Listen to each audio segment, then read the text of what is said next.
We've had a bit of running around today, a bit of a photo shoot for the new internet site. Well, we missed the Blitz party, but we did get some nice footage at Prohibition, which was your first do, wasn't it? Yes, Sadie? it was my first time. How did you find that? It was really good. I was amazed at the size of the hall and the size of the entire space, because there were a few rooms and it was all so decadent. There must have been about, what, 500 people there? Easily, yeah. After that, it was the Bel Air Park, which was just a week later, for the time, sort of turn of the century. Lots of corsets going on, top hats. I missed that one. I'm kind of regretting that now. Yes, and there was absinthe galore and lots of, but there was burlesque dancer, there was a band.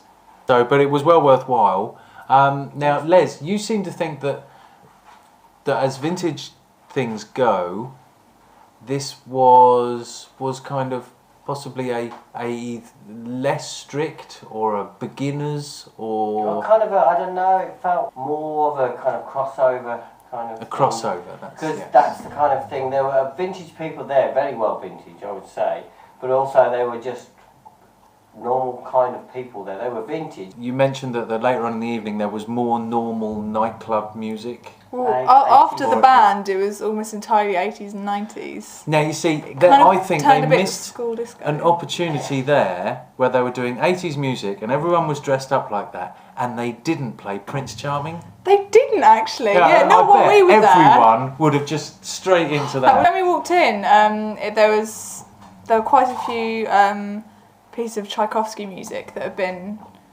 sort of remixed, so bringing it more modern, but obviously it was of the time originally. So now, hang on. Can we term this as electro renaissance now? Is that what we're saying? Not quite. Yeah, it was ambient rather than sort of electro. Yeah. So it was, So all right, that's Belle Epoque. You'll see the footage eventually. What's happening this month? I've got myself a 1930s automobile, and she's rather lovely. The 15th and 16th of July, we've decided we're going for a bit of a mad plan, which is we want to go in and see White Mink. That's down in Brighton. Yes, indeed, Brighton, and that we now know is at the Haunt. Thank you, Nick, for pointing that out to us. Well, obviously Sadie knew it. The day after that, we're going to jump into the car and go and have a look at Chapolympiad, another daytime event. So yeah, we won't be struggling for being in the darkness. I mean,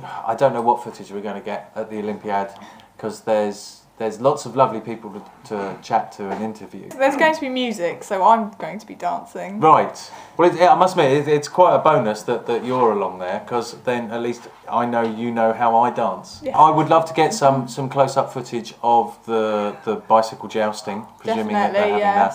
See what other events we can get into. Yeah, I'd like to see if there are any new events this year. Olympiad should be an interesting do.